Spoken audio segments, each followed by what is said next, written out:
اس سے پہلے پچھلے ہفتہ آپ نے اس موضوع پر گفتگو سماعت کی کہ پیر کی ضرورت کیوں ہے۔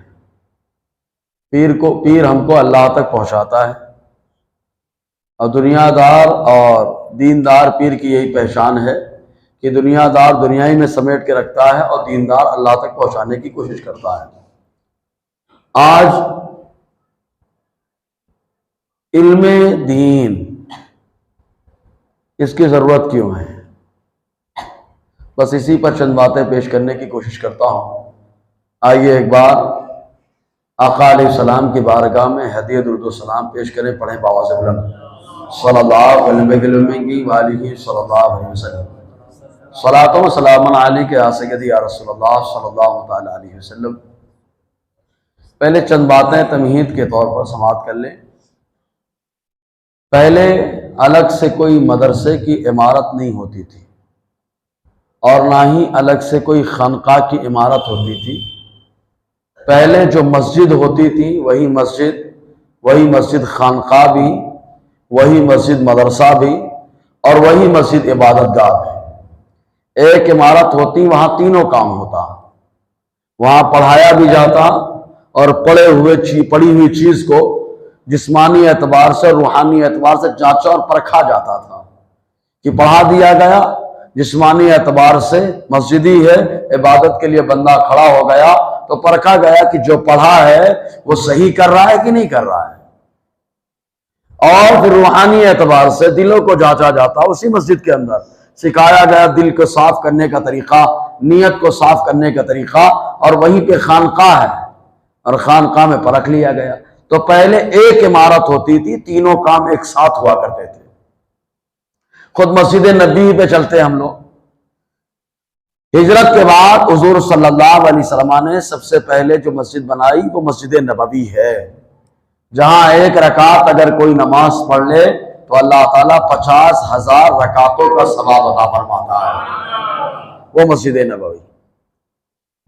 اس کی بنیاد حضور صلی اللہ علیہ وسلم نے رکھی۔ اب دیکھیں مسجد نبوی کے اندر کیسے کام ہو رہے ہیں۔ آقا علیہ السلام اسی مسجد کے اندر حضور صلی اللہ علیہ وسلم نماز پڑھا رہے ہیں، صحابہ کرام دور دور سے چل کے نماز پڑھنے کے لیے آ رہے ہیں۔ ہم لوگوں تو خالی شہر سے آنا ہے، اس کونے سے اس کونے سے آنا ہے، لیکن مسجد نبوی کے نمازی واہ سبحان اللہ، کوئی حبشہ سے چلا آ رہا ہے، کوئی فارس سے چلا آ رہا ہے، کوئی روم سے چلا آ رہا ہے۔ یعنی کیا نمازی تھے یار، جیسی مسجد ہے نمازی بھی اتنے دمدار ہیں کہ دور دور سے نماز پڑھنے کے لیے آ رہے ہیں۔ کیوں نہ ہو، کیونکہ حضور صلی اللہ علیہ وسلم نے ہم کو یہی بتایا نا کہ بندہ جب ایک قدم اٹھاتا ہے مسجد کی طرف تو جیسے اٹھایا ایک گناہ جھڑا، ایک نیکی ملی، اور ایک رتبہ اللہ نے پرموشن عطا فرمایا۔ اس کی شرح اعلیٰ علی رحمت الرضوان یوں کرتے ہیں، ایک نیت سے بندہ چلا ہے خالی نماز پڑھنے کے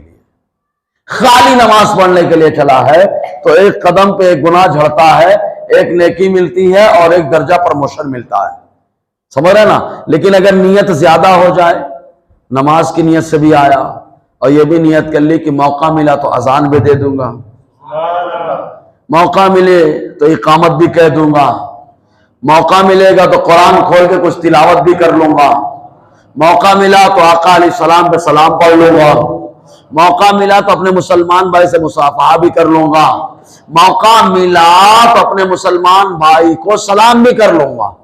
تو نیت زیادہ 40 نیتیں شمار کرائی کہ 40 نیتوں سے قدم اٹھایا، پہلا ایک قدم اٹھا تو اب 40 نیتیں ہونے کی وجہ سے 40 گنا جھڑ رہے ہیں، 40 نیکیاں مل رہی، 40 درجے پرموشن مل رہا ہے۔ تو اس لیے صحابہ کرام دور دور سے آ رہے ہیں۔ اب وہی مسجد نبوی ہے، اسی مسجد نبوی میں آقا علیہ السلام نے صحابہ کو پڑھانا بھی شروع کر دیا ہے نا، پڑھانا بھی شروع کیا۔ ایک بس خالی اتنا کیا کہ ایک اٹا بنا لیا، اٹا سمجھتے ہیں نا، جس کو صفہ کہتے ہیں، کیا بولتے ہیں؟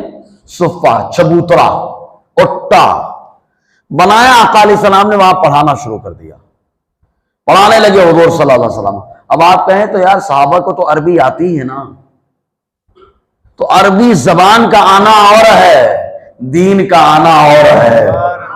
تو آقا علیہ السلام وہاں میں بٹھا کر کے صحابہ کو دین سکھا رہے ہیں کہ دین، ہم مسلمان ہیں تو مسلمان ہونے کے لیے کیا کیا کرنا پڑتا.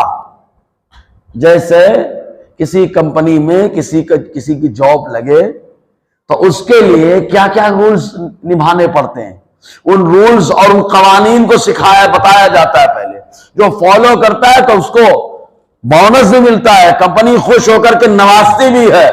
تو ایسے ہی اسلام میں جب بندہ داخل ہو گیا تو کما خود جو اسلام کے قانون کو فالو کرتا ہے تو کمپنی جو اسلام ہے اس کو اس انداز میں نوازتی ہے کہ قبر میں جائے تو عذاب قبر سے نجات مل جاتی ہے، عذاب قبر سے نجات مل جائے، محشر میں عذاب سے نجات مل جائے.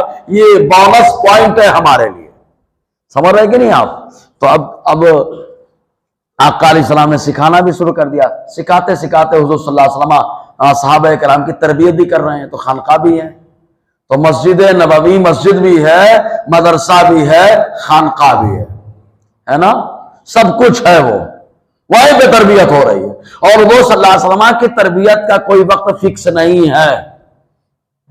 آقا علیہ السلام جب چاہتے ہیں صحابہ کرام کو سکھانا شروع فرما دیتے ہیں. بہت سلو بولتے ہو یار. ایک چیز اور بتا دوں کہ خالی سکھانا حضور کی سنت نہیں ہے. آقا علیہ السلام کو تو اللہ نے عالم بنایا، لیکن تعلیم امت کے لیے مصطفیٰ جان رحمت نے جبرائیل سے پڑھا بھی ہے. حالانکہ جبرائیل استاذ نہیں ہے، ہمارے نبی کا استاذ ہمارا اللہ ہے، لیکن پھر بھی تعلیم امت کے لیے آقا علیہ السلام نے 2 موقع پر جبرائیل کا کہا مانا. پہلا موقع جیسے ہی آیت نازل ہوئی اقرا، حضور غار حرا میں عبادت کر رہے تھے، عبادت میں لگے ہوئے. اب اچھا بندہ کسی چیز کے بارے میں سوچ رہا ہو، مان لیجئے آپ سوچ رہے ہیں یہاں مسجد میں بیٹھ کے اللہ اللہ اللہ کے بارے میں، کوئی بولے چلنا بھی چل چائے پی کے آتے ہیں، بس رہن دے. کوئی آدمی قرضے میں ڈوبا ہے، اب آپ بولے چل گھوم کے آئیں گے تو ٹینشن میں آئے گا، منع کرے گا نا. لیکن وہی بول دیا جو ٹینشن لے رہا نا میرے پاس اس کا حل ہے، ٹینشن مت لے چل، تو آپ چلیں گے نہیں چلیں گے کیونکہ حل ہے اس کے پاس. خالی سمجھانے کے لیے، تقریب پام کے لیے حضور صلی اللہ علیہ وسلم غار حرا میں اللہ کے بارے میں سوچ رہے ہیں. جیسے اللہ کا ذکر کرنا عبادت ہے، ویسے اللہ تعالیٰ کے بارے میں سوچنا بھی عبادت ہے. کہتے ہیں ذکر خدا بھی عبادت ہے، فکر خدا بھی عبادت ہے. اسی لیے کہتے ہیں ذکر زبان سے ہو تو زبان صاف ہو جائے، فکر دماغ سے ہو تو دماغ صاف ہو جائے. اس لیے اللہ کے بارے میں سوچنے سے دماغ بھی صاف ہوتا ہے. آقا علیہ السلام سوچ رہے، جبرائیل آ گئے. جیسے ہی آئے کیا کہا اقرا پڑھیے. حضور نے کیا کہا مانا بقاری، میں نہیں پڑھتا. کیوں نہیں پڑھتا؟ اس لیے کہ میں اللہ کے بارے میں سوچ رہا ہوں تو پڑھنے کی بات کر رہے ہو، میں نہیں پڑھتا ہوتا. حضور نے منع فرما دیا. جب منع فرمایا تو جبرائیل نے ہلایا ڈولایا خوب، ایسے ہم لوگ کرتے ہیں چل یار چل یار، خوب ہلایا. پھر کہا اقرا پڑھیے. حضور نے پھر کہا مانا بقاری، میں نہیں پڑھتا. کیوں؟ تم پڑھنے کی بات کرتے ہو، میں میرے اللہ کے بارے میں سوچ رہا ہوں. جبرائیل فوراً کہتے ہیں اقرا بسم ربک، جس اللہ کے بارے میں آپ سوچ رہے ہو، جس خالق کے بارے میں آپ سوچ رہے ہو، اسی خالق کے نام سے پڑھو. حضور صلی اللہ علیہ وسلم نے پڑھنا شروع کر دیا. پڑھنا شروع کر دیا تو مصطفیٰ نے کیا بتایا؟ 2 چیزیں نکتہ دی حضور نے کہ دین سیکھا جاتا ہے اللہ کے لیے. سبحان اللہ. دین دنیا کے لیے نہیں سیکھا جاتا، اسی لیے حضور نے اللہ کے نام سے پڑھا. کس کے نام سے پڑھا؟ اللہ کے نام. جبرائیل پڑھاتے رہے، ورنہ کوئی بھی کہتا جبرائیل نے بولا حضور نے پڑھ دیا.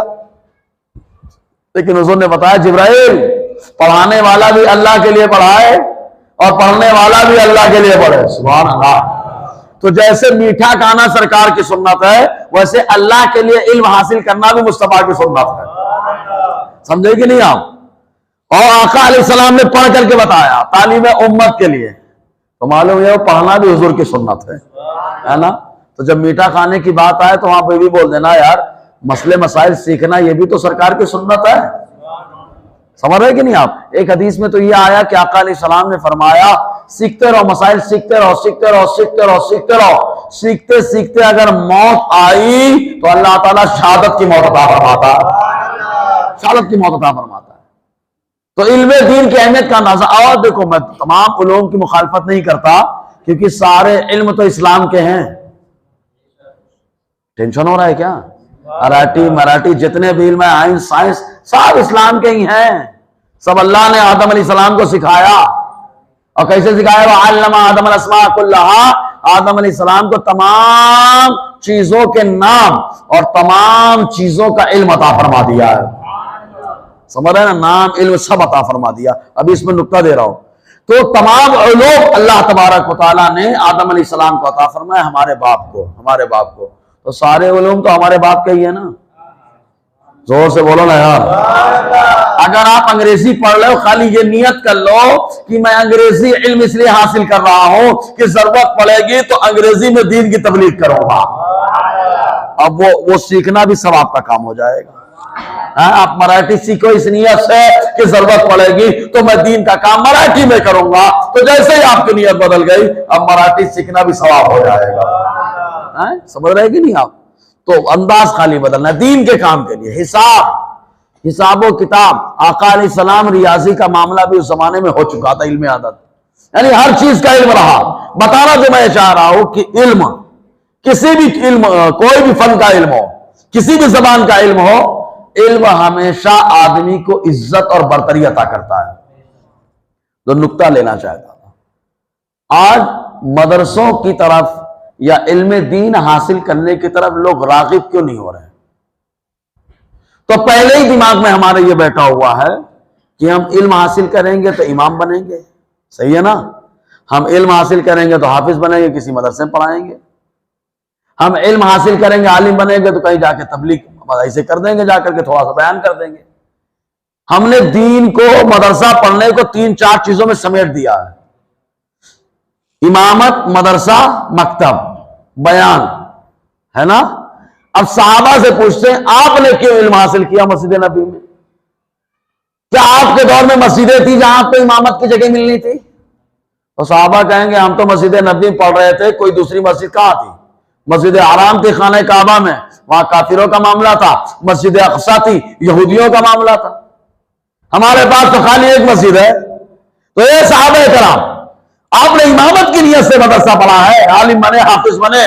صحابہ کہتے ہیں نا تم نے غلط سمجھ لیا. ہم نے علم حاصل کیا اٹھتے ہوئے بیٹھ کر کے، اس لیے کہ جب جہاں پہ جیسی ضرورت پڑے گی ہم دین کی خدمت کرنے کے لیے اتر جائیں گے. دین کی خدمت کرنے کے لیے اتر جائیں گے. دین کو تبھی سمجھا سکیں گے جب ہم خود جانتے ہوں گے. تو صحابہ کرام دین کو سمجھانے کی نیت سے، بتانے کی نیت سے اور اپنے آپ کو عمل کرانے کی نیت سے سیکھتے رہے. یہی وجہ ہے کہ صحابہ کرام نے کبھی یہ نہیں دیکھا ہماری عمر زیادہ ہے کہ کم. صحابہ کرام خالی سیکھنے کی نیت رکھتے تھے.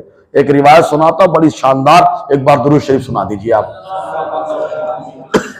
صلی اللہ علیہ وسلم صلاۃ و سلام علیک یا سیدی یا رسول اللہ صلی اللہ علیہ وسلم. آج علم حاصل کرنا کتنا آسان ہو گیا ہے، بہت آسان ہے. لیکن دیکھو یہ ایک صحابی ہیں جن کا نام ہے ابو درداء. یہ ابو درداء وہ صحابی ہیں جن سے جمعہ کی درود والی روایت آئی ہے ابن ماجہ کے اندر. یہ ابو درداء رضی اللہ تعالیٰ عنہ کہتے ہیں اکثر الصلاۃ علیہ یوم الجمعہ فإنہ یوم مشہود تشہد الملائکہ. انہوں نے کہا کہ حضور نے فرمایا جمعہ کے دن مجھ پر خود درود پڑھا کرو، کیونکہ یہ وہ دن ہے جب فرشتے حاضر آتے ہیں. یا اللہ، فرشتوں کا آنا، درود کا پڑھنا کیا تال میل ہے؟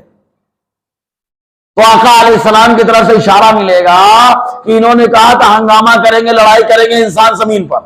اللہ تعالیٰ سے کہا تھا نا جائیں گے زمین پر لڑائی کریں گے. جب اللہ نے مشورہ لیا تو اللہ کے رسول فرماتے ان کو بتاؤ لڑائی کرنے والا کوئی اور ہے، ہم اپنے نبی کے دیوانے جو درود و سلام پیش کرتے رہتے ہیں. تو وہ ابو درداء رضی اللہ تعالیٰ عنہ، ان کا طریقہ کیا تھا؟ یہ دمشق کی مسجد میں بیٹھے رہتے تھے، کوئی آتا تو حضور کی حدیث سنایا کرتے تھے. حضور کی حدیث، ایک حدیث ایسی تھی خالی یہی بیان کرتے تھے، کوئی دوسرا نہیں بیان کرتا تھا. انہوں نے ڈائریکٹ حضور سے سنا ہے، صحابی ہیں. تو ایک تابعی حضرت قصیر رضی اللہ تعالیٰ عنہ سے روایت ہے، یہ کہتے ہیں وہ مدینے کے رہنے والے تابعی، وہ پہنچ گئے دمشق. 1 مہینے کا سفر کیا. کتنے مہینے کا؟ 1 مہینہ سفر کیا. دمشق کی مسجد میں جب جا کے پہنچے تو وہاں پوچھا یہاں پہ حضرت ابو درداء رضی اللہ تعالی عنہ کہاں پر ہیں؟ سبحان اللہ۔ تو لوگوں نے بتایا کہ کیوں؟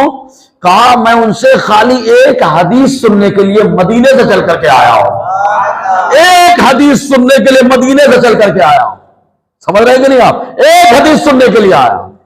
تو کہا تجارت کی نیت سے نہیں آیا؟ کہا نہ، کوئی نیت نہیں ہے میری۔ کہا کوئی اور کام؟ کا کوئی بھی کام نہیں، خالی ایک حدیث سننے کے لیے۔ تو لوگ لے گئے حضرت ابو درداء کے پاس۔ حضرت ابو درداء نے پوچھا پہلے یہ بتاؤ کہاں سے آئے ہو؟ تو انہوں نے بتایا میں مدینہ رسول سے آیا ہوں۔ سبحان اللہ۔ کہا کیوں آئے ہو؟ کہا مجھے معلوم پڑا ایک ایسی حدیث ہے جس کی روایت خالی آپ ہی کرتے ہیں، آپ ہی بیان کرتے ہیں، تو میں وہ حدیث سننے کے لیے آیا ہوں۔ حضرت ابو درداء رضی اللہ عنہ نے فرمایا کس کے علاوہ کوئی اور مقصد نہیں ہے تمہارا؟ کہا خالی حدیث سننا ہے۔ تو کہا سنو وہ حدیث جو میں روایت کرتا ہوں۔ وہ حدیث یہ ہے کہ حضور نے فرمایا جو علم حاصل کرنے کے لیے چلتا ہے اللہ تعالیٰ اس کے لیے جنت کا راستہ آسان فرما دیتا ہے۔ تو جو چلتا ہے اس کے لیے جنت کا راستہ آسان ہو جاتا ہے۔ پھر فرمایا سنو حضور نے فرمایا جو علم دین حاصل کرنے کے لیے چلتا ہے، علم حاصل کرتا ہے، سمندر کی مچھلیاں اس کے گناہوں کی بخشش کی دعائیں کرتی رہتی ہیں۔ پھر فرمایا سنو حضور نے فرمایا زمین و آسمان کی ساری مخلوق اس کے لیے جو علم دین حاصل کرتا ہے اس کی بخشش کی دعائیں کرتی رہتی ہیں۔ اور پھر فرمایا حضور نے فرمایا سنو انبیاء علماء انبیاء کے وارث ہیں۔ بس اتنی حدیث سن کے چلے آئے۔ سبحان اللہ۔ اب اندازہ لگائیے ان کی نظر میں علم دین کی کیا اہمیت تھی، کیا اہمیت ہے؟ ایک ہی حدیث تھی نا، لیکن معلوم ہے علم سارا فائدہ پہنچاتا ہے، سارے علم فائدے پہنچائیں گے، مال دلائیں گے، یہ دلائیں گے، وہ دلائیں گے، لیکن علم دین یہ وہ علم ہے کہ تمام علوم کا تعلق قبر سے اوپر تک رہے گا، لیکن علم دین کا تعلق قبر میں بھی رہے گا، محشر میں بھی رہے گا، جنت میں بھی رہے گا۔ معلوم ہے جنت میں کیسے رہے گا؟ حضور نے فرمایا جو علم حاصل کرنے کے لیے راستہ طے کرتا ہے چلتا رہتا ہے۔ آپ گھر سے مسجد تک آئے، چل کے آئے، حضور نے فرمایا جو چلتا رہتا ہے علم دین حاصل کرنے کے لیے جنت میں وہ اور انبیاء ایک ساتھ ہوں گے، بس فرق ایک درجے کا ہوگا۔ انبیاء اعلی درجے پہ ہوں گے، وہ ان کے بعد ہوں گے۔ سبحان اللہ۔ علم دین کی یہ اہمیت ہے، اندازہ لگائیے جس کے پاس یہ علم جاتا ہے ادنا ہو نامعمولی ہو گرا پڑا ہو اسے بھی اللہ تعالیٰ اس مقام پر پہنچا دیتا ہے۔ سمجھے کہ نہیں آپ؟ اتنی بلندی پہ اللہ تعالیٰ اس کو پہنچا دیتا ہے۔ اب آپ کہیں گے حضرت کمانا کھانا یہ سب یہ بھی تو ضروری ہے۔ میں ایک نقطہ بولنا چاہتا ہوں اور پھر صدر الشریعہ کی ایک بات پیش کرنا چاہتا ہوں۔ ماں کے پیٹ میں بچہ 120 دن کا ہوتا ہے۔ حدیث میں آیا حضرت ابو ہریرہ فرماتے ہیں مسلم شریف کی حدیث پاک کہ جب میاں بیوی ملاقات کرتے ہیں تو جو بیج ہے، بیج عورت کے جب شکم میں رحم میں جاتا ہے تو 40 دن تک خالی بیج رہتا ہے، یعنی نطفہ رہتا ہے۔ پھر دوسرا جب 40 دن آتا ہے تو وہ جمع ہوا خون بن جاتا ہے۔ تیسرا 40 دن آتا ہے، مطلب 120 دن مکمل ہوتے ہیں تو گوشت کا لوتھڑا بنتا ہے، گوشت کا ٹکڑا بنتا ہے۔ تو اللہ تعالیٰ ماں کے پیٹ میں فرشتے کو بھیج دیتا ہے، وہ فرشتہ آتا ہے پوچھتا ہے اے اللہ یہ لڑکا یا لڑکی؟ اگر رب فرماتا ہے لڑکا تو اس کے اندر لڑکے والی نشانیاں، اور اگر رب فرمائے لڑکی تو لڑکی والی نشانیاں لگا دیتا ہے۔ پھر اللہ تعالیٰ سے پوچھتا ہے مولا اس کی روزی، اللہ تعالیٰ اس کی روزی بتا دیتا ہے کہ کیا کمائے گا پیدا ہوگا تو کیا کمائے گا، کیا کھائے گا، کیسا رہے گا، سب لکھ دیتا ہے، گلے میں لٹکا دیتا ہے، اور اس کے بعد روح ڈال کر کے ماں کے پیٹ سے روانہ ہو جاتا ہے۔ اچھا عورتوں سے پوچھنا شادی شدہ لوگ کہ 120 دن کمپلیٹ ہوئے فرشتہ کب تمہاری پیٹ میں آیا؟ تو عورت بولے گی ہم کو معلوم بھی نہیں پڑا کب آیا کب چلا گیا، لیکن وہاں مدینے والا آقا سبحان اللہ، عورت بھی نہیں دیکھ پا رہی کہ اس کے پیٹ میں کون آ رہا ہے جا رہا ہے، لیکن مدینے والا میرا آقا دیکھ رہا ہے۔ اچھا ایک چیز اور، ماں کے پیٹ میں آیا فرشتہ آیا روزی لکھ کے گیا کہ نہیں؟ ارے لکھ کے گیا کہ نہیں گیا؟ بابا لکھ دیا۔ اب بچہ پیدا ہوگا تو وہی روزی ملے گی کہ دوسری ملے گی؟ بولو ملے گی وہی کہ دوسری ملے گی؟ وہی ملے گی نا۔ اب چاہے آپ اس کو ڈاکٹر بنائیے اتنا ہی کمائے گا، انجینئر بنائیے اتنا ہی کمائے گا، عالم بنائیے اتنا ہی کمائے گا، حافظ بنائیے اتنا ہی کمائے گا، اور چاہے تو انجینئر اور عالم دونوں بنا دیجئے، وکیل اور انجینئر دونوں، وکیل اور حافظ دونوں بنا دیجئے، لیکن روزی اتنی ملے گی نا۔ اسی لیے حضور صدر الشریعہ بدر الطریقہ جنہوں نے بہار شریعت لکھی ہے، حضور محدث کبیر کے والد، حافظ ملت کے استاذ، اعلی حضرت کے خلیفہ، انہوں نے اپنے تمام بیٹوں کو عالم مفتی بنایا، بیٹیوں کو عالمہ بنایا، تو لوگوں نے کہا کہ حضور کسی کو کچھ اور بھی پڑھا دیتے تاکہ گھریلو معاملات مضبوط رہتے۔ تو صدر الشریعہ نے فرمایا روزی تو وہی ملنا ہے جو ماں کے پیٹ میں لکھی تھی، چاہے عالم بناؤ چاہے غیر عالم بناؤ، روزی تو اتنی ملے گی، بولو سبحان اللہ۔ لیکن اچھا روزی وہی ملے گی، روزی وہی ملے گی نا جو ماں کے پیٹ میں لکھا، تو پھر آپ کے دماغ میں ایک بات آئے گی، حضرات جیسے اللہ نے لکھ دیا ہے ویسے ہم تو مجبور ہو گئے نا؟ کہیں گے نہیں، ایسا نہیں ہے۔ اللہ تعالیٰ نے ہماری تقدیر میں روزی تو لکھی ہے، لیکن طریقہ ہم کو دیا ہے، ایک اچھا راستہ ایک خراب راستہ، اور دونوں ختم ہوتے ہیں روزی پہ، دونوں ختم ہوتے ہیں روزی پہ۔ یہاں سے شروع، اچھا راستہ یہ، خراب راستہ یہ، روزی وہاں ملنے والی ہے۔ تو رب نے اختیار دیا، سمجھ دی، دماغ دیا، اور بتا دیا تم کو روزی یہ ملے گی، اس طریقے سے جاؤ گے تو حلال ہے، اس طریقے سے جاؤ گے حرام ہے۔ تو بندہ جائے گا، جانا تو بندے کو ہے، جانا تو بندے کو، اس لیے مجبور نہیں ہے، اور روزی اللہ دیتا ہے، اس لیے بندہ اللہ کے اختیار میں چلتا ہے، اور اللہ بندے کو طاقت دے رہا ہے، اس لیے بندہ مجبور بھی نہیں ہے، اور راستہ بتا دیا، یہ طریقہ حلال ہے، یہ طریقہ حرام ہے، جس راستے سے جائے گا ویسی وہ روزی پائے گا، غلط راستہ حرام روزی، صحیح راستہ حلال روزی۔ اس پہ حضرت علی کا ایک واقعہ بھی سنا دیتا ہوں۔ حضرت علی کرم اللہ وجہ الکریم ایک دن، میری بات سمجھ میں آ رہی ہے کہ نہیں آ رہی؟ آ رہے ہیں تو ایک بات سبحان اللہ بولو یار۔ جلدی ہم لوگ بلواتے بھی کم ہیں، اور جب بلواتے ہیں تو بہت دم ہے نا، دم میں بلواتے ہیں نا، ایک بار اور جی ماشاءاللہ۔ تو حضرت علی کرم اللہ وجہ الکریم ایک دن کوفہ کی جامع مسجد میں نماز پڑھاتے تھے، آپ تو نماز پڑھنے کے لیے تشریف لایا، آپ کے جیب میں کچھ دینار تھے، اور آپ نے نیت کی کہ اگر نماز کے باہر، مسجد کے باہر کوئی غریب ملے گا اس کو دے دیا جائے گا نماز کے بعد۔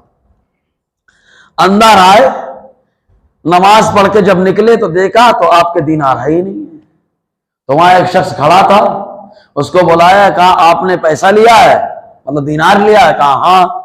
تو کہا تم نے غلط طریقے سے لیا، میں اس نیت سے آیا تھا کہ کوئی غریب ملے گا اس کو دے دوں گا، میں تم کو صحیح طریقے سے دینے والا تھا، لیکن تم نے چوری کر کے غلط طریقہ اختیار کر لیا ہے۔ روزی تو ان کو مل گئی کیونکہ ان کے مقدر میں لکھی تھی، لیکن انہوں نے طریقہ غلط اختیار کر لیا۔ تو اللہ ماں کے پیٹ میں جو بچہ روزی لکھ دی گئی وہی ملتی ہے روزی۔ اب یہ نہیں کہ یہ بناؤ تو زیادہ کمائے گا، وہ بناؤ تو زیادہ کمائے گا، لیکن اتنی بات ضرور ہے کچھ بھی آپ بن جائیں، اگر شریعت کا علم ہے تو اب بندہ وکالت بھی کرے گا تو شریعت کے دائرے میں کرے گا، صحیح ہے کہ نہیں؟ ڈاکٹری کرے گا تو شریعت کے دائرے میں کرے گا، اس لیے علم سیکھنا فرض عین قرار دیا گیا۔ اب آپ کہیں کتنا علم فرض عین ہے؟ تو فرض دو طریقے کا ہوتا ہے، ایک فرض عین ہوتا ہے، ایک فرض کفایہ ہوتا ہے۔ آسان لفظوں پہلے مثال دے دیتا ہوں۔ کھانا کھانا دو طریقے سے ہوتا ہے، ایک جان بچانے کے لیے ہوتا ہے اور ایک مزہ لے کر کے کھانے کے لیے ہوتا ہے نا؟ تو جان بچانے کے لیے کھانا کھانا کیا ہے؟ فرض ہے، نہیں کھائیں گے مر گئے تو گناہ ہوگا، سمجھ رہے نا، گناہ ہوگا۔ اور لذت لینے کے لیے کھانا کھانا کوئی ضروری نہیں ہے، سمجھ میں آیا نا، حلال ہے خالی، ٹھیک ہے، مزہ لینے کے لیے، ٹھیک ہے۔ تو اب آدمی جان بچانے کے لیے کھانا کھانا فرض ہے، تو کہا ایمان بچانے کے لیے، کہا جتنی چیزوں سے ایمان بچتا ہے اور ایمان جتنی چیزوں سے نکھرتا ہے ان چیزوں کا سیکھنا فرض عین ہو جاتا ہے نا۔ ایمان جن چیزوں سے بچتا ہے یعنی کفریات سے بچنے کا علم حاصل کرنا، ایمانیات کا علم حاصل کرنا، یہ فرض عین ہے. نہیں حاصل کریں گے تو ایمان چلا جائے گا. ٹھیک ہے. اب ایمان جن سے نکھرتا ہے جیسے نماز، سبحان اللہ، تو نماز کے شرائط، نماز کے فرائض، نماز کے واجبات، نماز کی سنتیں، ان سب کا سیکھنا ایک نمازی کے اوپر فرض ہے. جیسے مثال دے دوں، جیسے ٹیلر کے لیے معلوم ہونا چاہیے کیسے سلائی چلے گی. نہیں چلائے گا تو ٹیڑھی میڑھی ہو جائے گی، کپڑا منہ پہ مار دیا جائے گا. صحیح ہے کہ نہیں ہے؟ باورچی کو معلوم ہونا چاہیے کھانے میں کتنا ملانا ہے. اگر 1 کلو مرچ ملا دے، پاؤ بھر گوشت ڈالے تو کھانا بنے گا کہ بگڑے گا؟ بگڑے گا نا. تو ویسے ہی نماز کے بارے معلوم ہونا چاہیے کہ کس چیز کو بڑھانا ہے، کس کو گھٹانا ہے، اس کے شرائط کیا ہے، ان کے واجبات کیا ہے، ان کے فرائض کیا ہے، ان کی سنتیں کیا ہے. جیسے ایک باورچی کے لیے کھانے کے پورے اصول کا سیکھنا یہ ضروری ہوتا ہے، ویسے ایک نمازی کے لیے نماز کے مسائل کا سیکھنا یہ فرض ہوا کرتا ہے. سمجھ رہے نا؟ فرض ہے. اگر کوئی نہیں سیکھتا تو گناہ ہے، گناہ. کیا ہے؟ پھر آپ کہیں گے حضرت اب ٹائم کہاں ملتا ہے؟ ہم تو کہتے ہیں اگر کوئی بولتا ہے ٹائم نہیں ملتا تو مجھے ہنسی آتی ہے. کیوں ہنسی آتی ہے؟ کیونکہ اتنا ٹائم رہتا ہے کہ 1 گھنٹہ ہم چلا لیتے ہیں. صحیح ہے نا؟ تو 1 گھنٹہ ہم اس میں چلا لیتے ہیں، 10 منٹ 15 منٹ کا مسجد میں نہیں دے سکتے. جبکہ مسجد کا معاملہ ایسا ہے کہ علم حاصل کرنے کے تعلق سے آؤ ذرا اب اس پر 2-4 حدیثیں اور سن لیں. حضور صلی اللہ علیہ وسلم نے خالی ذرا سے جو محفل ہوتی ہے اس کے بارے میں کیا فرمایا معلوم؟ تدارس العلم ساعۃ من اللیل خیر من احیائها. حضور نے فرمایا رات میں تھوڑی دیر بیٹھ کر مسئلے مسائل سیکھنا، سکھانا پوری رات عبادت کرنے سے بہتر ہے. تو تھوڑی دیر تو دے سکتے ہیں نا. ماشاءاللہ آپ کے یہاں چل بھی رہا ہے سلسلہ، تو دیجئے اس کو، دیں گے انشاءاللہ. اچھا ضروری ہے، مسائل کا سیکھنا ضروری ہے، فرض عین ہے. سمجھ رہے نا؟ ورنہ جان تو بچ جائے گی کھانا کھا کے، ایمان بچانا. جان کیا ہے؟ جب تک بدن میں روح ہے تب تک بچے ہیں، اور وہ تو روح جانا ہی ہے، ہمارے کنٹرول میں نہیں ہے. روح کا بدن سے نکلنا اللہ کے اختیار میں ہے، لیکن ایمان کا بچانا ہمارے اختیار میں ہے. یہ اور بات ہے کہ اللہ کا کرم ہوتا ہے تو بندہ بچا لیتا ہے. سمجھ رہے نا؟ اللہ کا کرم ہوتا ہے بندہ بچا لیتا ہے، لیکن ہمارے اختیار میں ہے کب؟ جب ہم کو معلومات ہوگی تب. صحیح ہے کہ نہیں؟ جی ایک حدیث پاک اور لے لے. کچھ اہمیت سمجھ میں آ رہی کہ نہیں آ رہی ہے؟ آ رہی تو ایک بار سبحان اللہ تو بولے یار. تو صحابہ کرام علم دین حاصل کرنے کے لیے حضور کی بارگاہ میں آتے تھے، اور حضور نے خالی تقریباً 13 سال کی مدنی زندگی، سمجھ رہے نا؟ مدینے میں 13 سال حضور نے وہ کام کیا، ایسے عالم حافظ تیار کے کہ 1-2 نہیں، حجۃ الوداع کے موقع پر تقریباً 7 لاکھ علماء کی جماعت موجود تھی. سارے صحابہ کو مصطفیٰ نے عالم بنا دیا. سبحان اللہ. سارے صحابہ کو عالم بنا دیا تھا مصطفیٰ نے خالی 13 سال کی مدت میں. کون سے مدرسے میں؟ کہا مسجد نبی میں جو چبوترا تھا اسی چبوترے پر 2 طریقے کا مدرسہ، لوکل بچے بھی پڑھ رہے ہیں، باہر کے بھی پڑھ رہے ہیں. لوکل یعنی مدینے کے رہنے والے، اور باہر سے آنے والے جیسے سلمان فارسی، دونوں پڑھ رہے ہیں. حضور صلی اللہ علیہ وسلم نے اس طریقے سے پڑھایا. اور حوصلہ کیسے بڑھایا حضور نے؟ نمازی، بہرحال نمازیوں کی بھی اپنی شان ہے یار. اتنی بڑی شان ہے کہ جب یہ نماز پڑھنے کے لیے کھڑا ہوتا ہے تو اللہ تعالیٰ سے راز و نیاز کی باتیں کرتا ہے. اتنی بڑی بات ہے کہ مسواک کر کے کھڑا ہو جائے تو جب پڑھتا ہے تو فرشتہ اپنے ہونٹ کو نمازی کے ہونٹ سے لگا لیتا ہے. نمازی جو پڑھتا ہے تو وہ نور کے لفظ بن کر کے فرشتے کے منہ کے اندر داخل ہوتا ہے. تو نمازی کی بھی اپنی شان ہے، انکار نہیں ہے. لیکن ایک مرتبہ مسجد نبوی کے اندر صحابہ کرام 2 گروہ میں بٹ گئے. ایک گروہ جو ہے بیٹھا مسئلے مسائل سیکھ رہا تھا، ایک دوسرے کو سکھا رہے تھے، بتا رہے تھے. اور ایک گروہ خالی نوافل پڑھ رہا تھا. کیا پڑھ رہا تھا؟ نوافل پڑھ رہا تھا. حضور صلی اللہ علیہ وسلم نے دونوں کو دیکھا، فرمایا دونوں بھلائی پر ہیں. سبحان اللہ. دونوں کی حضور نے تعریف کی، دونوں میں بھلائی پر ہے. عبادت کرنے والے بھلائی پر، یہ سیکھنے سکھانے والے بھلائی پر ہے. لیکن حضور اٹھ کر کہاں بیٹھے؟ جا کر سیکھنے سکھانے والوں. اور بیٹھنے کے بعد فرمایا میں یہاں کیوں بیٹھا؟ آقا نے فرمایا اس لیے کہ اللہ تعالیٰ نے ساری دنیا کا سکھانے والا مجھے بنا کر کے بھیجا ہے. سمجھے نا؟ تو حضور نے سیکھنے سکھانے کو پسند فرمایا ہے، سیکھنے سکھانے کو پسند فرمایا ہے.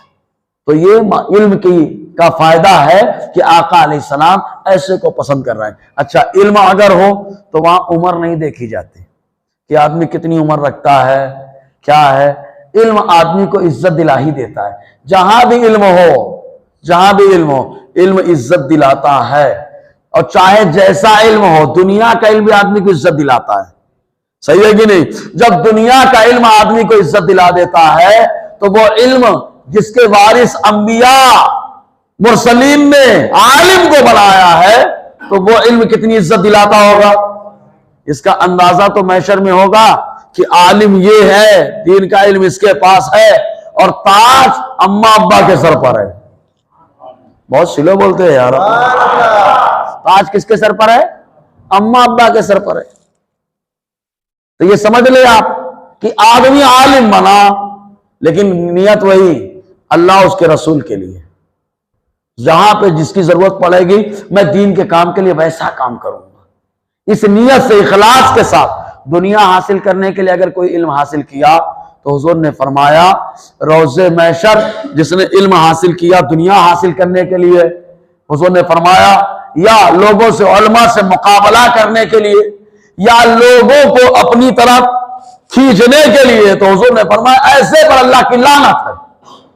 دنیا حاصل کرنے کے لیے علم حاصل کیا، یا علماء سے مقابلے کے لیے علم حاصل کیا، یا لوگوں کو اپنی طرف کھینچنے کے لیے، مائل کرنے کے لیے علم حاصل کیا، تو اس پہ اللہ کی لعنت ہے. تو دنیا حاصل کرنے کے لیے اگر علم ہے تو نقصان ہے. اور علم خالی اس لیے ہے کہ اللہ راضی ہو جائے، رسول اللہ راضی ہو جائے. تو یہ علم اگر تھوڑا ہو لیکن آدمی کو بہت بھاری بنا دیتا ہے، بہت عظمت والا بنا دیتا ہے، بڑا مقام بلند کرا دیتا ہے. سمجھے کہ نہیں آپ؟ دیکھیں آپ، عمر نہیں دیکھی جاتی.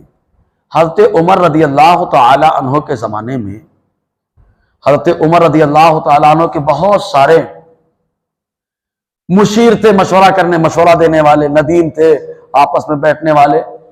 آسان لفظوں میں یوں کہیے کہ دیوان حضرت عمر کا لگ رہا ہے تو ایک طرف بڑے بڑے بدری صحابہ موجود ہیں، اور اتنے میں حضور کے چچا کے لڑکے آتے عبداللہ ابن عباس. یہ آتے عمر کم ہے، عمر کیا ہے؟ کم ہے. یہ آئے تو حضرت عمر نے ان کو اپنے بازو میں بٹھا لیا. جب اپنے بازو میں بٹھایا تو صحابہ کرام نے کہا کہ آپ نے ان کو اپنے بازو میں بٹھایا ہے، بڑے بڑے صحابہ، بدری صحابہ کنارے بیٹھے ہیں، وجہ کیا ہے؟ تو حضرت عمر نے فرمایا وجہ میں بتاتا ہوں، بخاری کی حدیث ہے، وجہ میں بتاتا ہوں. کہا اے عبداللہ، اذا جاء نصر اللہ والفتح ورائیت الناس یدخلون فی دین اللہ افواجا، اس سورت کی تفسیر کرو، کیا مطلب ہے اس کا؟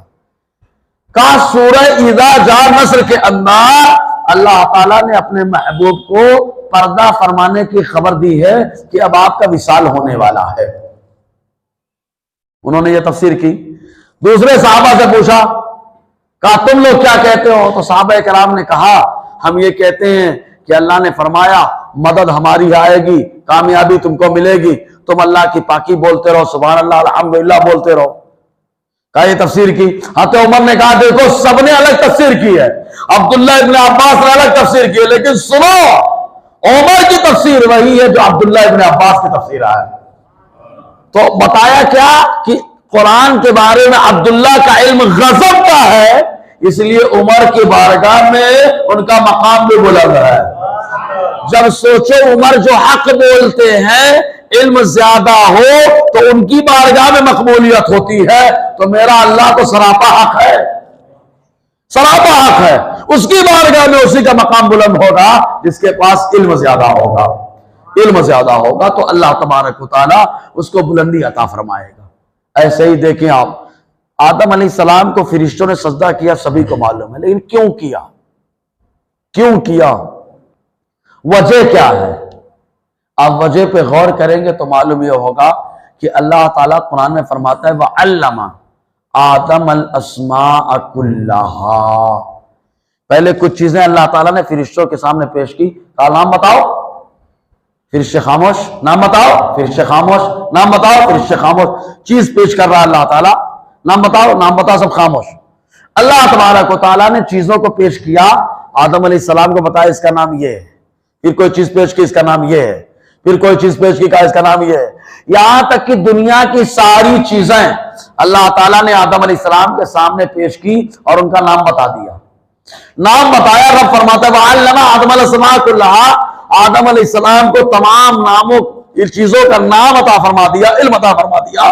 پھر رب نے کیا فرمایا؟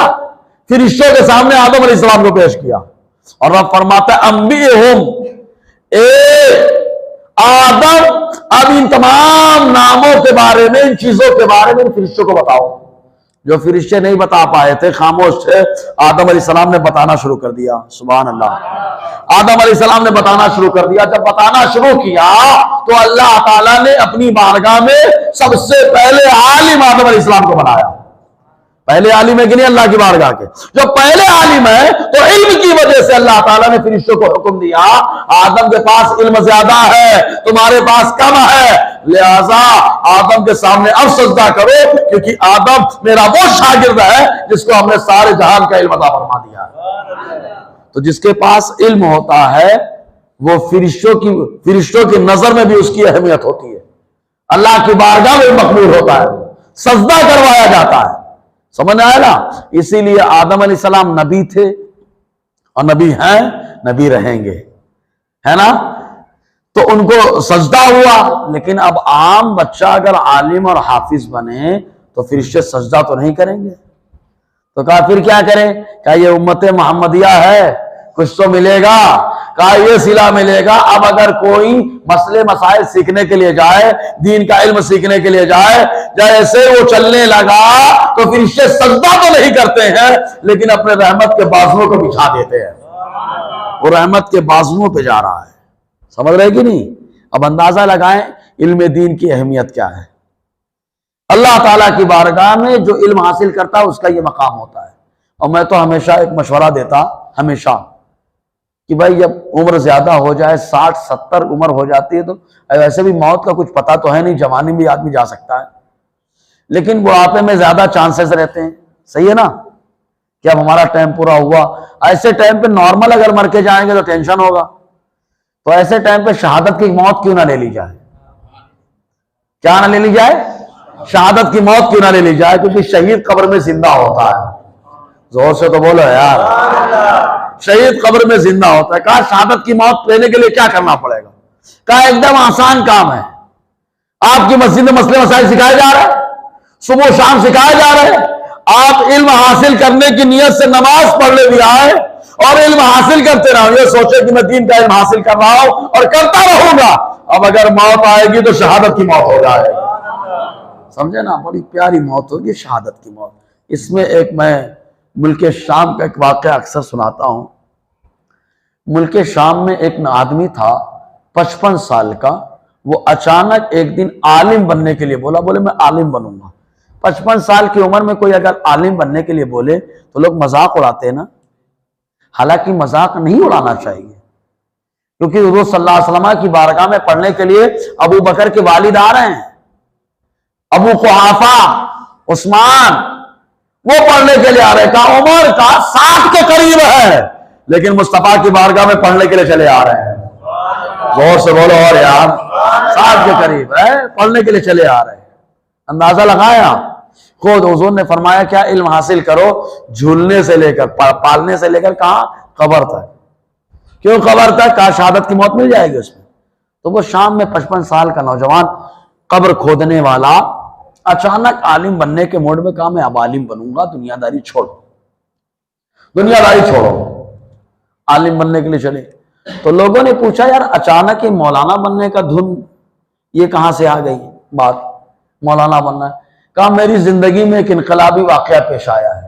کہا کیا پیش آیا ہے؟ کہا انقلابی واقعہ یہ پیش آیا کہ میں قبر کھودا کرتا تھا، ایک بار قبر کھود رہا تھا، کھودتے کھودتے کھودتے کھودتے بازو والی قبر کھل گئی، جب کھلی تو اس سے روشنی زبردست نکلی، جب روشنی نکلی تو میں نے مٹی ہٹائی، مٹی ہٹا کے دیکھا تو ایک نورانی تخت ہے، اس نورانی تخت پہ ایک نورانی شخص بیٹھا ہے، جس کا چہرہ خوب چمک رہا ہے۔ تو میں نے پوچھا اتنی قبر کھودی، ہڈیاں گڈیاں یہ سب ملتی تھی، آج تو کچھ اور مل گیا ہے۔ تو میں نے پوچھا یہ کیا ہے؟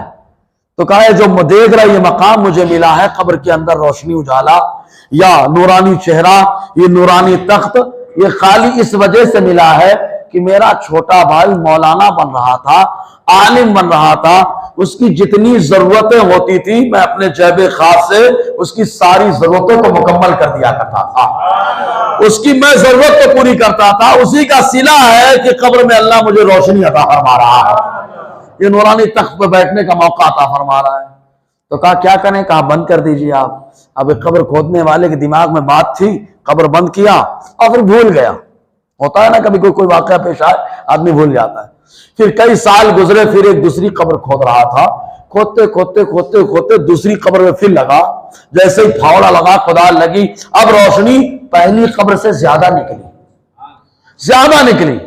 جیسے ہی کھولا تو تخت بھی پہلے سے شاندار، جو اس پر نوجوان بیٹھا تھا اس کا چہرہ بھی پہلے سے زیادہ نورانی، لباس بھی خوب خوشبودار دمدار چمکتا ہوا۔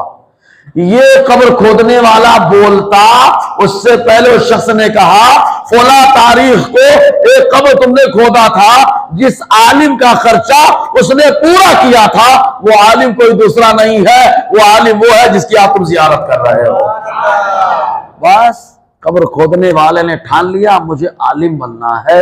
جب عالم کو قبر میں اتنا صلہ ملتا ہے تو آخرت میں کیسے مقام ملنے والا ہو گیا؟ ارے آخرت میں تو یہ مقام ہے کہ میرا نبی ارشاد فرماتا ہے میں شفاعت کروں گا، انبیاء کریں گے، سارے علماء شفاعت کریں گے۔ وہاں پہ تو یہ بھی ہوگا نا حضرات آپ حافظ ہیں، عالم ہیں، میں نے آپ کو تو وضو کرایا تھا، وہاں پہ میں نے وضو کرایا تھا، مجھے آج ساتھ میں لے لو، میں نے وہاں ایک گلاس پانی پلایا تھا ساتھ میں لے لو، ایک ٹائم میں کھانا کھلایا تھا ساتھ میں لے لو، آپ کے لیے ضرورت کے سامان کو پورا کیا تھا ساتھ میں لے لو۔ وہاں پہ جو باتیں پیش کریں گے اور وہاں پہ یہ عالم حافظ اللہ ان کو یہ مقام دیا ہوگا حضور کے صدقے، یہ جس کو لے جائیں گے اللہ تعالیٰ سب کا داخلہ جنت میں فرمانے والا ہے نا۔ تو یہ علم دین کی برکت ہے، خالی کس کی برکت ہے؟ جو بھی مقام ملا علم دین۔ اچھا ایک بات بتائیں، خالی حافظی عالم یہ مقام حاصل کر سکتا ہے کہ عام آدمی بھی عالم اور حافظ بن سکتا ہے؟ بن سکتا ہے کہ نہیں بن سکتا؟ حافظ نہ بنے عالم نہ بنے تو کم سے کم جو ضروری مسائل ہیں ان کو تو سیکھیں۔ عقیدہ ہمارا کیا ہونا چاہیے؟ اللہ کو اللہ میاں کہے کہ نہ کہیں؟ بتاؤ، بولو کہے کہ نہ کہیں؟ کیا دلیل ہے؟ ہاں سبحان اللہ تو بولو بچے کے لیے، کچھ تو بولا تو صحیح، کیوں میاں نہ کہیں؟ ہم تو بولتے میاں حضور آ رہے ہیں، میاں صاحب آ رہے ہیں، فلاں میاں آ رہے ہیں، اللہ کو میاں نہیں بول سکتے کیا؟ تو کہا کم سے کم ضرورت کا علم تو ہونا چاہیے، بول سکتے نہیں بول سکتے؟ اللہ کو حاضر ناظر بول سکتے نہیں بول سکتے؟ نہیں بول سکتے، کم سے کم یہ ضرورت کے مسائل عقائد کے یہ سب تو معلوم ہونا چاہیے۔ میاں کیوں نہیں بول سکتے؟ وجہ کیا ہے؟ پہلے تو قرآن و حدیث میں نہیں آیا ہے، اللہ تعالیٰ کے لیے وہی نام بولا جائے گا جو قرآن و حدیث میں آیا ہوا ہے، سمجھ رہے نا؟ وہی نام بولا جائے گا۔ دوسری بات کیا ہے؟ میاں کے 3 معنی اعلیٰ نے لکھے ہیں، میاں بھائی ہے نا، بہنوئی کو بولتے ہیں نا، اور کچھ جگہ تو سارے مسلمانوں کو میاں بھائی بولتے ہیں کیونکہ اپن میاں بھائی ہیں نا، سمجھے؟ بہنوئی کو میاں بھائی کہا جاتا ہے میاں، اور ایک میاں بولتے دلال کو، دلال سمجھے نا، جس کو بڑا خراب لفظ دلہ استعمال کرتے ہیں، بدکاری زنا کا جو دلال ہوتا ہے ایجنٹ، اور ایک اس کا معنی ہوتا ہے بزرگ۔ 2 معنی اللہ کے لیے نہیں بولے جا سکتے، نہ بہنوئی والا معنی کیونکہ اس کا کوئی رشتہ دار نہیں ہے، صحیح ہے نا، اور دلہ والا استغفر اللہ تو کفر ہو جائے گا، اس لیے اعلیٰ حضرت رحمت الرضوان نے فرمایا کہ اللہ کے لیے میاں نہیں بولا جائے گا، بولو سبحان اللہ۔ قرآن کی آیت ہے، کبھی اس پر بیان ہوگا تو بتاؤں گا، لا تقولوا رائنا سے مسئلہ نکلتا ہے۔ اللہ کو حاضر ناظر نہیں بول سکتے، بول سکتے نہیں بول سکتے؟ ارے بول سکتے نہیں بول سکتے ہیں؟ کیوں نہیں بول سکتے بھائی؟ حضور کو تو بولتے ہیں نا آپ۔ کہا اس لیے نہیں بول سکتے، حاضر کے لیے بدن ہونا ضروری ہے، ناظر کے لیے آنکھ ہونا ضروری ہے.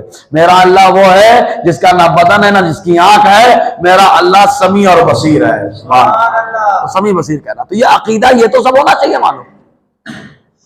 سمجھ رہے نہیں؟ اللہ کے بارے میں کیسا عقیدہ یہ تو معلوم ہونا چاہیے. ہمیشہ سے ہمیشہ رہے گا, ساری کائنات کو اس نے بنایا ہے. تو اللہ تعالیٰ کے بارے میں کیا, رسول اللہ کے بارے میں کیسا عقیدہ ہونا چاہیے, انبیاء کے بارے میں کیسا عقیدہ ہونا چاہیے, فرشتوں کے بارے میں کیسا عقیدہ ہونا چاہیے, جنت کے بارے میں, جہنم کے بارے میں. پھر نماز فرض ہے. کون سی نماز فرض ہے؟ یہ سب. روزہ فرض ہے, زکوٰۃ فرض ہے, کب فرض ہے, حج فرض ہے, کب فرض ہے. سمجھ میں آئے نا؟ تو ان سب مسائل کا سیکھنا فرض عین ہے نمازی کے لیے. نماز کے مسائل کا. آپ کاروبار کرنے جا رہے ہیں, بڑا کاروبار کا, تاجر بن گئے, تو تاجر کے لیے تجارت کے مسائل کا سیکھنا فرض عین ہے. کیا ہے؟ فرض عین ہے, تاکہ وہ سیکھ سکے حلال کیا ہے, حرام کیا ہے. تھوڑا سست ہو بیان, تو خشک ہو گیا کیا بیان ہے؟ نہیں, تھوڑا سے لگ رہا ہے کہ آپ لوگ جھومنے لگے. ایک بار سبحان اللہ بول دیجئے بابا. تو ان سب مسائل کا سیکھنا فرض عین ہے. ایسے بہت ساری چیزیں ہیں جن میں حضور صلی اللہ علیہ وسلم نے علم کی اہمیت کو اجاگر فرمایا ہے. اب ذرا دیکھیے ایک روایت. ہاں, علم جو قرآن پڑھے حضور کو پسند, جو علم حاصل کرے حضور کو پسند. ایک مرتبہ اب قرآن و حدیث سے ٹکرانے والا اگر کوئی علم بندہ پڑھے تو خطرہ ہوگا. جیسے اسکول میں آپ کو کیا پڑھایا گیا, انسان بندر تھا کہ انسان تھا؟ بولو. لے آؤ ایک بندر کو پال دو, گھر میں باندھ دو, دیکھتا ہوں کبھی انسان بنتا ہے کہ نہیں بنتا ہے. سمجھے کہ نہیں؟ بولتے مانوش, انسان منوش ہے. منوش کا مطلب کیا؟ آدمی نا. اب شروع سے وہ آدمی رہا. بندر کبھی انسان نہیں ہوا. انسان پہ عذاب آیا تو ان کو بندر بنایا گیا. سمجھا نا؟ تو اسکول میں پڑھا جا رہا ہے. اب اسکول میں یہ بھی تو پڑھایا جا رہا ہے زمین ہل رہی ہے, گھومتی ہے کہ نہیں, آسمان و زمین, صبح سورج چاند ٹھہرے ہوئے. جبکہ قرآن کیا کہتا ہے؟ ان اللہ یمسک السماوات والارض ان تزولا. سورہ فاطر میں اللہ تعالیٰ فرماتا ہے کہ اللہ تعالیٰ نے آسمان و زمین کو چلنے سے روک دیا ہے. تو ہم کو کم سے کم دین کا یہ تو علم ہونا چاہیے کہ کیا نظریہ رکھیں گے تو ایمان ہوگا, کیا نظریہ رکھیں گے تو ایمان سے نکل جائیں گے. اگر اب یہ نظریہ رکھ لے کہ انسان بندر تھا تو قرآن کی مخالفت ہے کہ نہیں ہے؟ ارے بولو ہاں یا نا. تو یہ نظریہ ایمان سے بھگانے والا ہے کہ نہیں ہے؟ ایسے ہی زمین چلتی ولتی ہے, قرآن کے خلاف ہے کہ نہیں ہے؟ تو یہ عقائد ہم کو تو معلوم ہی ہونا چاہیے. تو اسلام سے ٹکرانے والی باتیں اگر کوئی پڑھی جائیں تو یہ حضور کو پسند نہیں ہے. ہاں, ٹکرانے والی باتیں رد کرنے کے لیے, ان کو سمجھانے کے لیے جنہوں نے لکھا ہے, جنہوں نے بتایا ہے, پڑھنا تاکہ ان کو سمجھایا جائے, وہ الگ بات ہے. دیکھو تورات اور انجیل میں تبدیلی کر دی ہے یہود و نصارہ نے. تو ایک مرتبہ حضرت عمر رضی اللہ تعالیٰ عنہ, یہ صحابی رسول ارباز ابن ساریہ سے روایت ہے, وہ کہتے ہیں حضرت عمر رضی اللہ تعالیٰ عنہ تورات کا ایک نسخہ لے کر, تورات کا ایک حصہ لے کر کے حضور کے پاس آئے, آ کے پڑھنے لگے. حضور صلی اللہ علیہ وسلم نے دیکھا تو چہرہ بدل گیا, تغیر پذیر ہو گیا. اور حضور کا چہرہ جب بدل جائے تو ابو بکر صدیق بہت زیادہ حضور کا چہرہ دیکھ کے سمجھ جاتے کیا مزاج کہہ رہا ہے. چہرہ دیکھا ابو بکر صدیق نے کہ چہرہ حضور کا بدل رہا ہے, تو حضرت عمر کو کہا, اے عمر رونے والیاں تم پر روئے, کیا تم حضور کے چہرے کو نہیں دیکھ رہے ہو؟ حضرت عمر نے دیکھا حضور کے چہرے کو تو تورات کا نسخہ ایک کنارے رکھ دیا, گھٹنوں کے بل حضور کی بارگاہ میں کھڑے ہو گئے. سبحان اللہ. گھٹنے کے بل کھڑے ہوئے, اور کھڑے ہونے کے بعد کیا کہتے ہیں معلوم؟ رضینا باللہ غبا وبمحمد نبیا وبالقرآن کتابا وبالاسلام دینا. کہتے ہیں تو عمر, میں راضی ہوں کہ میرا رب اللہ ہے, میرے نبی محمد صلی اللہ علیہ وسلم ہے, ہماری کتاب قرآن ہے, ہمارا دین اسلام ہے. جیسے یہ کہا تو حضور نے جانتے ہیں کیا کہا؟ اے عمر تورات پڑھ رہے ہو, حالانکہ تورات آسمانی کتاب ہے نا, آسمانی کتاب ہے, لیکن بدل چکی ہے نا وہ کتاب, لوگوں نے تبدیلی کر دی ہے. حضور نے حضرت عمر نے پڑھا تو حضور نے ناپسند فرمایا, اور کیا فرمایا؟ اے عمر اگر آج موسیٰ ظاہر ہو جائے تو موسیٰ بھی میری پیروی کرنے لگیں گے. سبحان اللہ. موسیٰ کو بھی میری پیروی کرنی پڑے گی. معلوم کیا ہوا؟ آقا علیہ السلام نے جو اسلام سے ٹکرانے والی چیزیں ہیں ان کے سیکھنے سے منع فرمایا ہے. یہیں سے نتیجہ نکلتا ہے اسلام کی باتیں سیکھنا یہ مصطفیٰ کو پسند ہے. اسی لیے آقا فرماتے خیرکم من تعلم القرآن وعلمہ. حضور نے فرمایا تم میں سب سے اچھا آدمی وہ ہے جو قرآن سیکھے اور سکھائے. قرآن سیکھنا کئی طریقے کا ہوتا ہے. ایک ناظرہ قرآن سیکھنا سکھائے, سبحان اللہ. ایک حفظ قرآن سیکھنا سکھائے. ایک ترجمہ قرآن سیکھنا سکھائے. ایک قرآن کی تفسیر سیکھے سکھائے. ایک قرآن کے مسائل نکال کے لوگوں کو سکھائے اور سیکھے تو اللہ تعالیٰ اپنے محبوب کی زبان سے اس کو بہتر ہونے کا تمغہ عطا فرما رہا ہے. سمجھے کہ اللہ کی بارگاہ میں وہ بہتر ہے. سمجھ رہے نا؟ علم دین کی اہمیت کا اندازہ لگائیں آپ. آج ایسا معاملہ ہے کہ دیکھیں ہم لوگوں نے, جیسے مان لیجیے موٹی سی بات, کچھ چیزیں سیم دکھتی ہیں لیکن سیم ہوتی نہیں ہیں. ایک طرف سرکہ رکھ دیجئے, ایک طرف شراب, دونوں سیم دکھتی ہیں لیکن شراب حرام ہے کہ حلال ہے؟ اور سرکہ حلال ہے. حضور نے خود فرمایا نعم الادام الخل, بہترین شوربہ سرکہ ہے, لیکن دونوں سیم ہیں. تو کیسے معلوم پڑے گا یہ حلال ہے یہ حرام ہے؟ کہا اگر دین کا علم ہوگا تو معلوم پڑے گا کہ یہ حلال ہے یہ حرام ہے. سمجھ میں آیا نا؟ تو علم دین کی اہمیت کا اندازہ لگایا.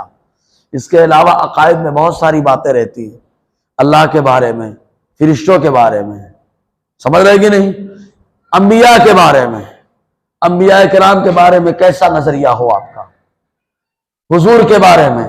ابھی حضور کے بارے میں بہت ساری چیزیں چل رہی ہیں. جیسے ایک مثال لے لیتا ہوں میں, مثال کے طور پر حضور حاضر ناظر ہے کہ نہیں؟ بولو. حضور حاضر ناظر ہے تو اب سوال بھی آئیں گے نا, جواب دینا پڑے گا. حضور حاضر ناظر ہیں تو امام صاحب کو مصلی پہ کیوں کھڑا کیے؟ حضور ہی سے نماز پڑھوا لیتے, حضور کے پیچھے پڑھ لیتے. اعتراض بیٹھا ہے. دوسرا اعتراض, جب حضور ہر جگہ حاضر ناظر ہیں تو بیت الخلا وغیرہ, دیکھو سامنے والا اعتراض کرے گا جواب دینا پڑے گا. صحیح ہے کہ نہیں؟ وہ اعتراض کرے گا, اس کو حق ہے اعتراض کرنے کا. بھائی ہمارا عقیدہ حاضر ناظر کا, تو جواب دینا ہمارا کام ہے. تو ہم کیا بتائیں گے حاضر کا مطلب کیا ہوتا ہے, ناظر کا مطلب کیا ہے, پہلے یہ تو سمجھو کا کیا مطلب ہوتا ہے.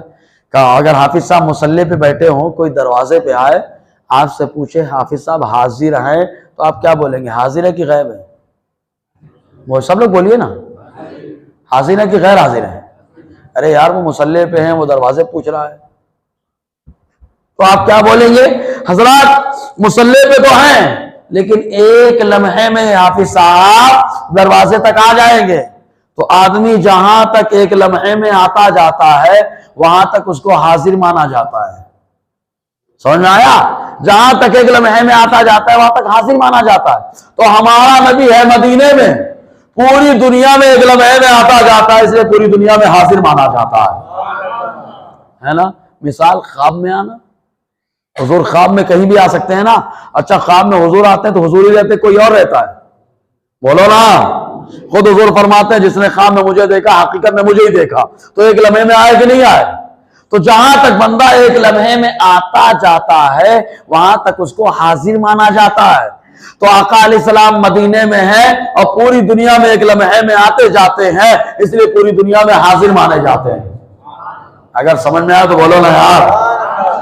تو یہ علم ہونا ضروری ہے, ضروری ہے. ایسا ہی ناظر کا, ناظر کا معنی دیکھنے والا, دیکھنے والا کا جو جہاں تک دیکھتا ہے وہاں تک دیکھنے والا ہوتا ہے. سمجھ میں آیا؟ ہم لوگ جہاں تک دیکھ رہے وہاں تک ناظر ہے, اور میرا نبی پوری دنیا کو دیکھ رہا ہے, اس لیے پوری دنیا میں حاضر بھی ہے ناظر بھی ہے. بولو سبحان اللہ. سمجھ میں آیا کہ نہیں آیا؟ ایک دم کلیئر ہوا کہ نہیں ہوا؟ اگر ہوا تو ایک بار بولو سبحان اللہ. تو یہ سب چیزوں کا علم حاصل کرنا یہ فرض ہے, فرض عین ہے, تاکہ آپ اپنے ایمان کو بچا سکے. سمجھ میں آیا؟ تو جیسے اتنا کھانا کھانا کہ جان بچ سکے فرض ہے, ویسے ہی اتنا علم حاصل کرنا کہ ایمان بچے یہ بھی فرض ہے. حضور صلی اللہ علیہ وسلم نے ایسے علم حاصل کرنے والوں کی ایک شان کیا بتائی معلوم؟ ایک موقع پہ آقا علیہ السلام کیا فرماتے معلوم؟ حضور نے بڑی پیاری بات بتائی کہ آج عذاب ہو رہا ہے. یار دیکھو جگہ جگہ پہلے لوگ گھروں میں رہتے تھے، تھوڑا کماتے تھے، ایک ٹائم کھاتے تو خوشحال تھے، لیکن آج 3 ٹائم 4 ٹائم کھاتے لیکن خوشحال ہیں کیا؟ نہیں نا. اس کی وجہ کیا تھی؟ پہلے لوگوں میں دین سیکھنے کا جذبہ تھا، لوگ دور دور سے آتے تھے علم حاصل کرنے کے لیے. گھروں میں مدرسے کا کوئی بچہ آتا تھا بڑے خوش ہوتے تھے، مدرسے کے بچے آئے ہوئے ہیں، حافظ صاحب آئے، عالم آئے تو بڑے خوش ہو جاتے تھے. کیوں آئے؟ کیوں خوش ہو گئے؟ کہا اس لیے کہ جب علم حاصل کرنے والا اگر قبرستان سے گزر جائے تو اللہ تعالیٰ وہاں سے عذاب اٹھا لیتا ہے. تو یہ علم حاصل کرنے والا ہمارے گھر میں آ رہا ہے، ہمارے گھر کی پریشانی دور ہو جائے گی. سمجھ میں آیا نا؟ تو یہ نظریہ ہوتا تھا، اس لیے خوشحال رہتے تھے وہ، اللہ برکتیں بھی عطا فرماتا تھا. حضرت سعید ابن مسیب رضی اللہ تعالیٰ عنہ یہ تابعی ہیں، زبردست تابعی ہیں. یہ فرماتے ہیں کہ وہ دور تھا کہ میں ایک مسئلہ سیکھنے کے لیے 3 دن کا سفر کرتا تھا. 3 دن 2 دن دن بھر چل کے جاتا تھا، پھر ایک مسئلہ سیکھ کر کے آتا تھا. اب آج تو سیکھنے کے لیے بڑی آسانی ہمارے پاس، لیکن پھر بھی ہم نہیں سیکھ پا رہے ہیں. تو یہ علم دین کی اہمیت ہے، اس کا اندازہ لگائیں. اللہ تبارک و تعالی ہم لوگوں کو علم دین سیکھنے سکھانے کا جذبہ عطا فرمائے. بس اتنا کہوں گا، علم دین سیکھنے کا مقصد خالی امامت نہیں ہے، علم دین کا مقصد خالی مدرسہ پڑھانا نہیں ہے. ہمارا بچہ 10 سال پڑھ کر کے نوکری کر رہا ہے، جا کے مزدوری کر رہا ہے، تو عالم بن کر کے بھی حلال روزی کما سکتا ہے. صحابہ اکرام عالم ہو گئے پھر بھی جا کر کھیت میں کام کرتے تھے. بولو سبحان اللہ. کھجور کے باغ میں کام کر رہے ہیں عالم ہو کر کے. جب وہ عالم ہو کر کے کام کر سکتے ہیں تو ہم نہیں کر سکتے کیا؟ ایک صاحب نے ہم سے پوچھا، وہ بڑے اچھے انداز میں کہا، بولے مولانا آج کل مدرسوں کو اسکول میں کنورٹ کر دینا چاہیے. تو میرا جو ہم لوگ بہت روک بھائی ٹھوک آدمی لوگ ہیں، تو میں نے کہا یار مدرسے کو اگر اسکول میں کنورٹ کرو کتنے بچے ملیں گے؟ 30 سے 40 50. اسکول کو آپ مدرسے میں کیوں نہیں کنورٹ کر دیتے؟ نہیں سمجھے؟ وہی بچے جو اسکول پڑھنے آ رہے ہیں 5 گھنٹہ کی بجائے 4 گھنٹے اسکول پڑھے، اور ان بچوں کو 3 گھنٹہ اور لگا دو، حافظ قرآن بھی بن جائے، عالم دین بھی بن جائے. اسکول بھی ترقی کرتا رہے گا، بچہ عالم اور حافظ بھی بنتا رہے گا. سمجھے نا؟ تو بہت سارے ایسے طریقے ہیں علم دین کی. خالی اہمیت کو سمجھیں، اور دین کی اہمیت کو جو جانے گا، جس کے اندر جتنی دینداری ہوگی اتنا وہ دین سیکھے گا، اپنے بچوں کو سکھائے گا. صحیح ہے نا؟ کیونکہ آدمی جس کو پسند کرتا ہے اپنے بچے کو وہی سکھاتا ہے. کرکٹر اپنے بچے کو کرکٹر بناتا ہے، انجینئر اپنے بچے کو انجینئر بناتا ہے، ڈاکٹر اپنے بچے کو ڈاکٹر بناتا ہے. میں یہ نہیں بول رہا ہوں کہ یہ سمجھ بنائیے، میں یہ بول رہا ہوں کہ جو آدمی جس کو پسند کرتا ہے اپنے بچے کو وہی بناتا ہے. تو اگر ہم کو دین سے محبت ہے، دین پسند ہے، تو ہم اپنے بچے کو عالم حافظ نہ بنا سکے تو کم سے کم دیندار تو ضرور بنا لیں. اتنا تو بنائے کہ نمازی بن جائے، اتنا بنائے کہ کم سے کم مرنے کے بعد فاتحہ پڑھ جائے. سمجھے کہ نہیں؟ بہرحال باتیں تو بہت ساری ابھی بھی ہیں، انشاءاللہ پھر موقعات گفتگو ہوگی. اللہ تعالیٰ ان باتوں پر عمل کرنے کے ہمیں توفیق عطا فرمائے. دوران گفتگو غیر شرعی کلمات نکلے ہو تو استغفر اللہ رب العزت اشہد ان لا الہ الا اللہ واشہد ان محمد عبدہ ورسولہ. کیا دین کے مسائل